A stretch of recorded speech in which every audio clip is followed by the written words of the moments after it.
Hello, hello, Revive and Thrive women. How is everyone doing today? We are on the other side of the week.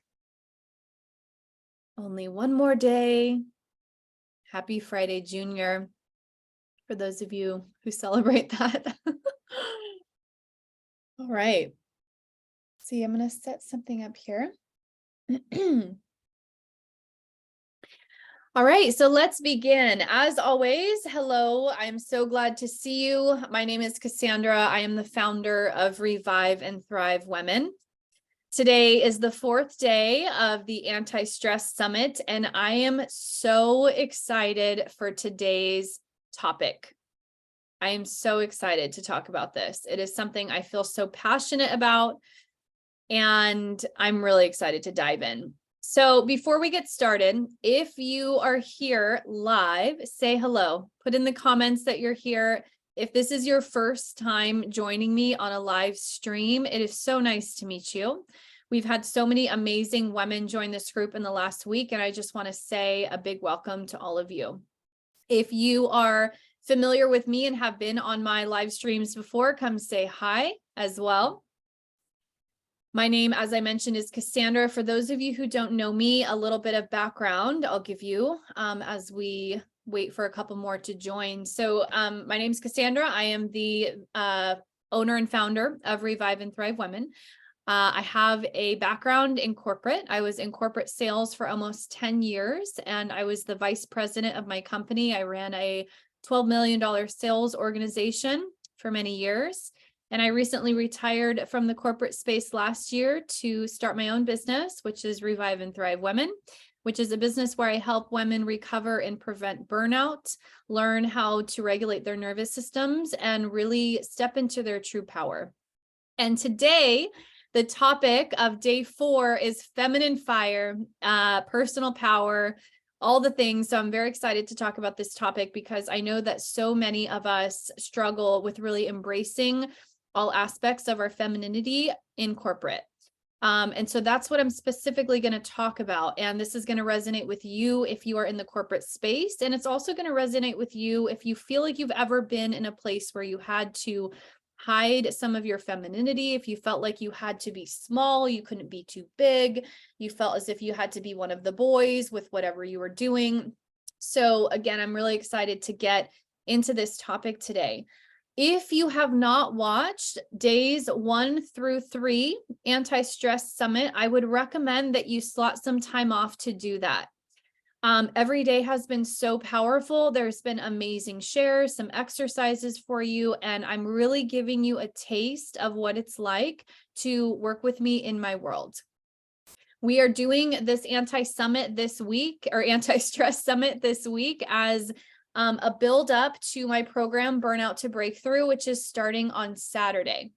This is a 6-month program that I teach only 2 times a year. And it's a program where I teach women how to completely eliminate burnout, how to manage stress in a way that strengthens you versus a way that causes suffering, which so many of us experience: anxiety, depression, overwhelm. We have these habits like perfectionism and people pleasing, and it leads to burnout. And so in this 6-month program, I take women through a journey and really teach them how to eliminate that once and for all. Another thing that I am super passionate about, which you know if you are in my world and you've heard days 1 through 3, is I am super, super passionate about working with women who want to be the cycle breakers in their family when it comes to these stressful patterns. Oftentimes we grow up seeing our moms stressed out. They saw their moms stressed out. These patterns of not asking for support, people pleasing, perfectionism, they're things that have been passed down our lineage. And I feel very passionate about being the person in my family to break that cycle so that I don't pass that on to my daughter. And a lot of the women that I work with also feel very passionately about breaking that within themselves so that they don't pass that on into the future. I get really excited about working with women who want to leave a legacy of peace and a legacy of strength and show the future generations how powerful we are as women. Okay, so that's another piece of my heart and what's really important to me. And that ties in so much to what we're talking about today, which is this piece around femininity, feminine fire, and what it looks like to stop hiding if we've been hiding some of these things in the past. So I'll give you a little bit of background before we dive in. I'm going to check if I can see the comments. I don't think I can, but if you are here, again, let me know, say hi, so that I know that you're here with me live. And if you watch this on replay, just put hashtag replay, and any questions that you have throughout, just go ahead and put them as well. Okay.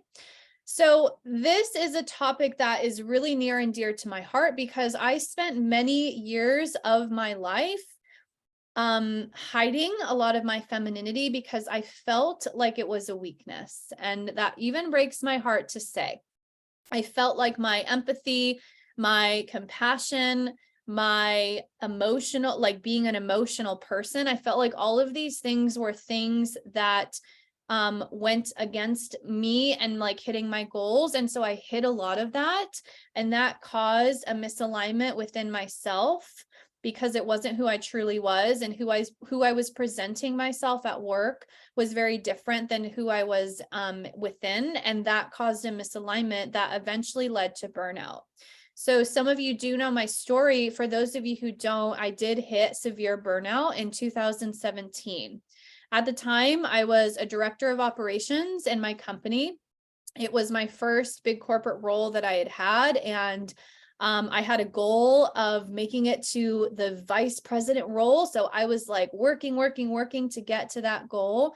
I was a director of operations at the time. I had a lot of responsibility. I was overworking. I wasn't taking care of myself. I was super anxious. I dreaded getting up and going to work in the morning. And that turned into what I call as my burnout black hole, which was not pretty. It impacted every single part of my life. My relationship to my friends got worse. My relationship to my fiance at the time got worse. My relationship to myself really suffered.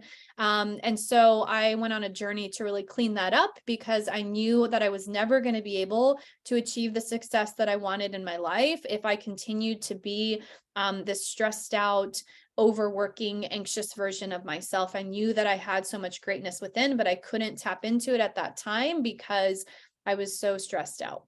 And for those of you who have come to all of the days of this Antistress Summit, I do talk a lot about the nervous system in the second day. And so you can go take a look at that video. But when I say I was like so stressed out, like basically I was in a state of fight or flight day after day after day after day.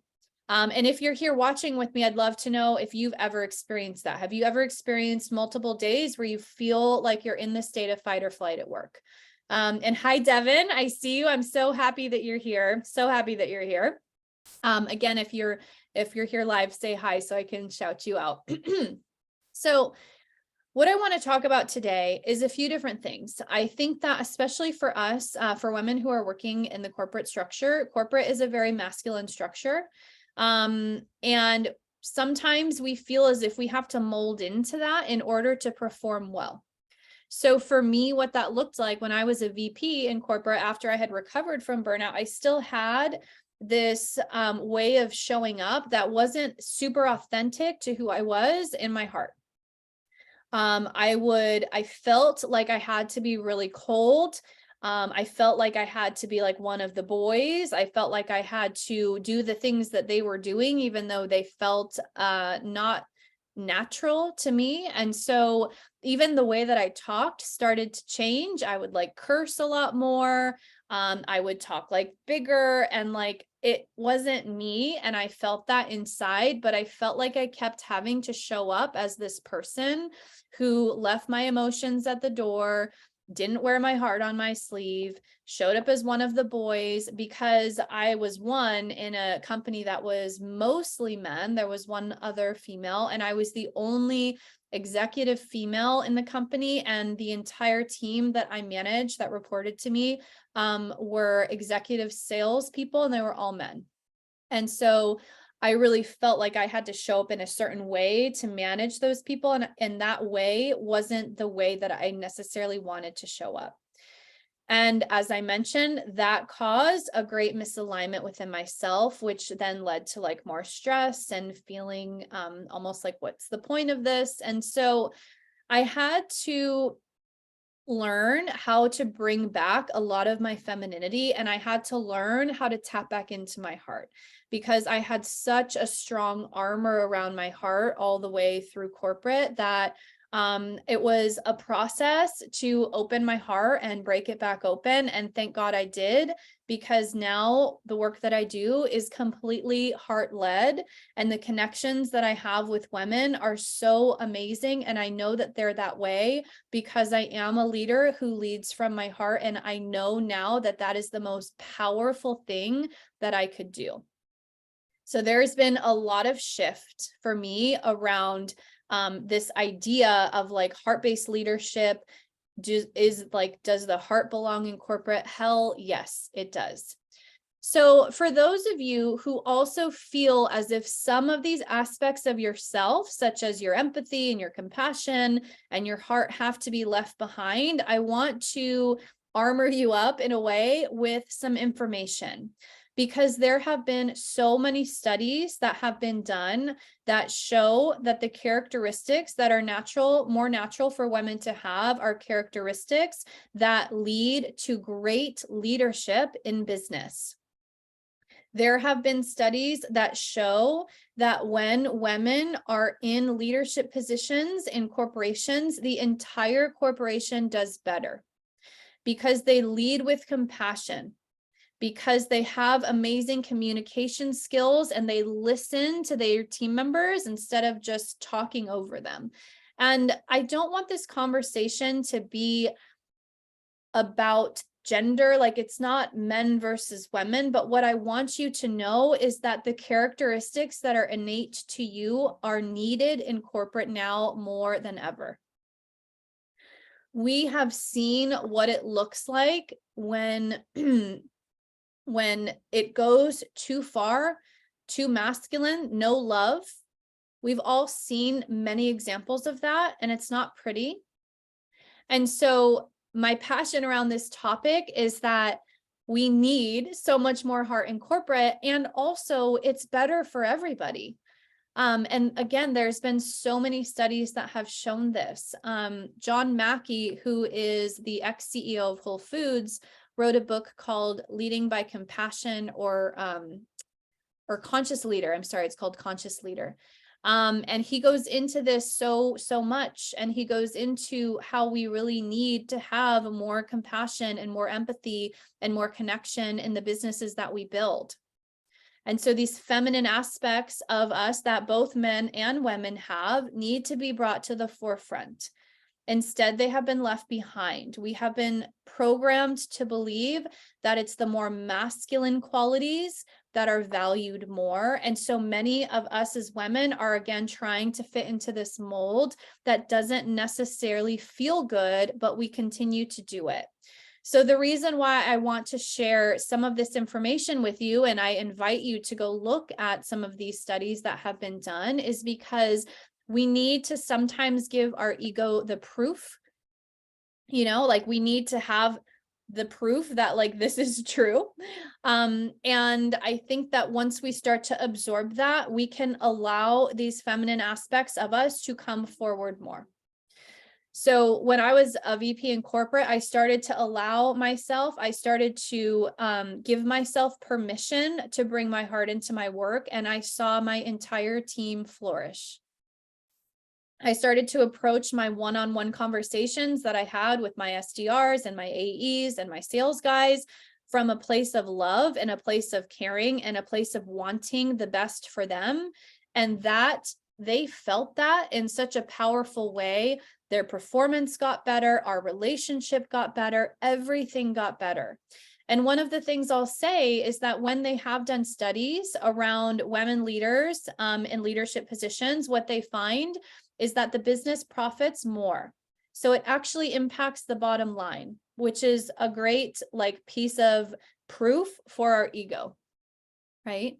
So we need so much more of this. And this is why this is such an amazing topic that I love talking about. And I'm going to give you some things today Now, just as a reminder, these days of like these pieces that I'm giving you in this Antistress Summit are all little pieces of wisdom that are much largely dove into in my program. So I want to give you pieces along the way this week so that you get an idea of what I'm talking about in the Burnout to Breakthrough program, what we're going into. I spend an entire month talking about feminine fire, about you reclaiming your power. We talk about how to speak in a way that moves people, like how to speak in a way that you're going to get what you want, because as women, many of us for years have been told to be quiet. And so some of us have a hard time speaking what we want. We feel like we have this block at our throat and we can't say things. And the way that this might show up for you at work is if you're in charge of doing pitches, if you need to lead presentations, if you need to lead a team, and every time you go to speak, you feel anxious and you feel your heart rate go up and you feel activated, like you can't calm down. And what that results in is either not speaking at all or having a really hard time going through those moments. I teach you so many tools in the Burnout to Breakthrough program to bust past that block. Because again, it's so important that we do, because when we do step into our power and when we do learn how to speak what we want and we do up-level our leadership and business, everybody benefits. Everybody benefits. So I'm going to pause and I'd love to ask you all who are here live if you have ever felt as if you had to hide some of your femininity, if you felt like you couldn't speak what you wanted, or if you've ever felt like you were in a very overly masculine structure and you felt as if like pieces of you weren't valued at work. I'm going to pause and let you answer if you're here live. And if you're here on the replay, please put #replay and enter into the comments if that's true for you. And so I gave some examples, right? What this looks like on the day-to-day. We want to present to our team. We want to have conversations. Maybe you have experienced being interrupted a lot, which is also something that a high percentage of women in corporate experience. You're at a table, you're all going through your ideas, you go to speak and you're interrupted and you stop talking. That's something that I've seen for sure throughout my career, and something that a lot of my clients have shared with me as well. And so what happens inside when these things happen? What is the result of you feeling as if you can't speak at work? What is the result of you feeling as if different pieces of you are not valued at work? Well, the result is that we begin to disconnect from those parts of ourselves. And when we begin to disconnect from parts of ourselves, we start to disconnect from ourselves completely. So if we want to be a woman who feels it all, if we want to be a woman who's connected with it all, we have to reestablish the connections of these parts that we might have swept under the rug. And some of those parts, again, might be speaking into your power, being empathetic, being emotional. How many of you ladies have ever felt like you can't be emotional in your workplace? I was speaking to a client the other day, and she was sharing with me that one of the things that really breaks her heart at her job is that she feels like she can't talk about her family. She feels like she can't talk about her kids because she feels like if she brings those things up, she's going to be looked at as less than, which completely broke my heart, because again, these are such important pieces of us that we want to be able to share, but because we feel like they're not valued in our workspace, we be quiet, like we don't share. And when we do that with one thing, we often do that with other things, and it becomes a pattern of not speaking for what we want, and that will sabotage your life. So I want to give you some homework today on this topic, and I want you to, again, grow your awareness around this, because if you've watched days 1 through 3, as you know, the most important thing is awareness. And having that awareness and holding that awareness from a place of love, not allowing judgment to come in, not allowing shame to come in, not allowing like none of that, because it's just not helpful. We get to be aware of the habits and the patterns that we have when we get to practice like this awareness in a heart-based way. And then we get to decide, do I want to do that anymore? Do I want to feel as if I can't bring my empathy into my business anymore? Do I want to feel as if I can't speak for what I want anymore? And if the answer is no, then you can start to bring in like some of these tools that I've talked about to rewire that belief system that has been there for this many years. There is a belief system within you that thinks that the characteristics that you have, especially a lot of these feminine characteristics around like emotion, compassion, empathy, love, if we feel like we have to hide all of that, then there has been a belief system that tells us that those things aren't valuable. So we have to create a new belief system and know that these things are so valuable and they are needed. And part of that is like looking at this research and seeing like, wow, this is interesting, right? This is more proof that like I need to really let this be part of who I am at work.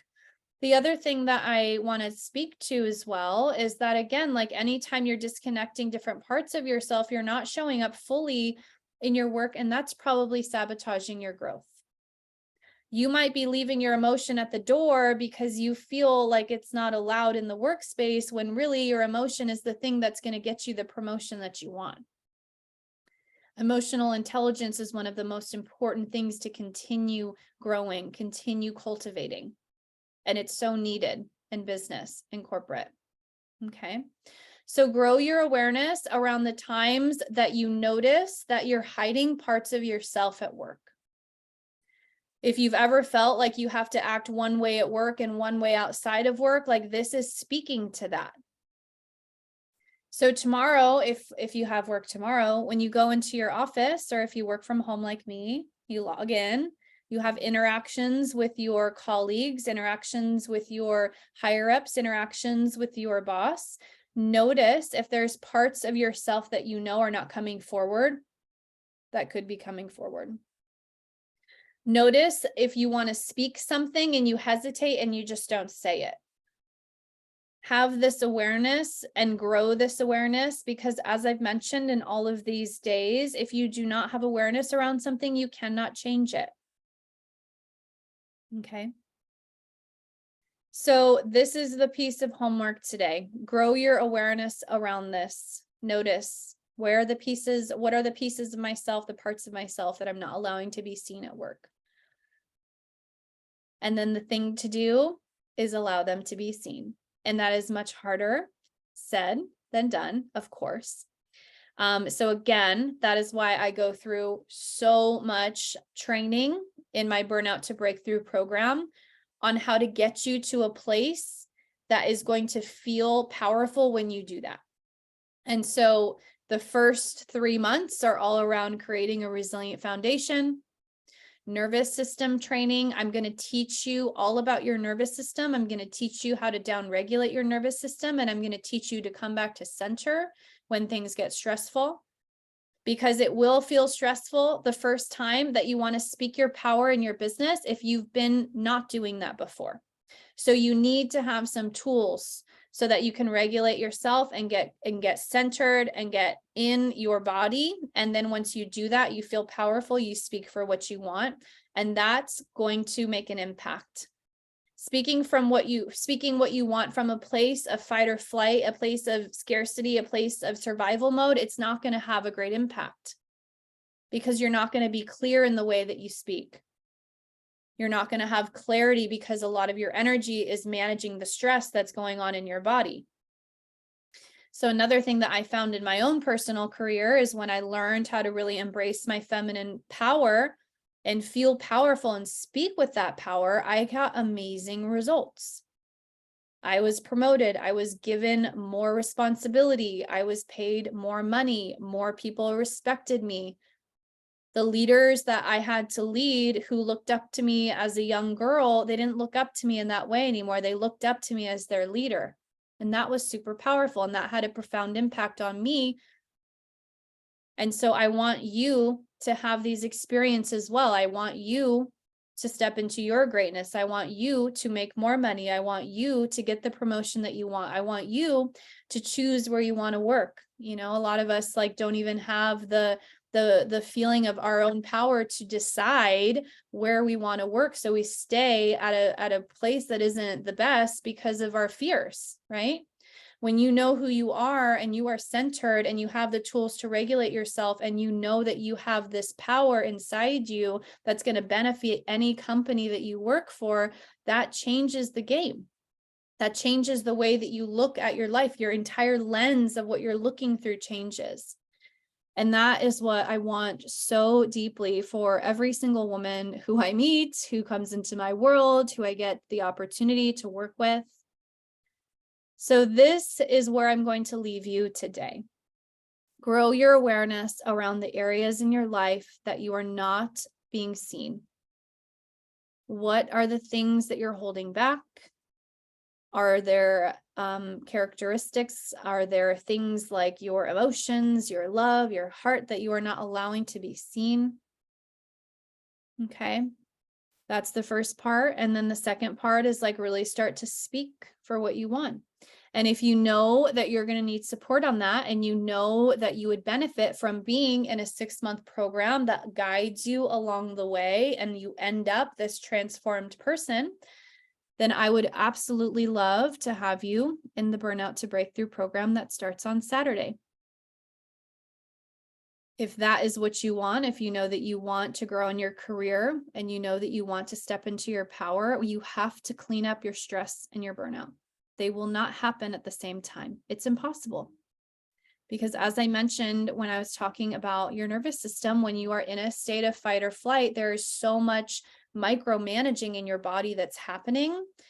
It's not possible for you to feel clear, creative, have new ideas, all the things that help us to grow into new levels of ourself.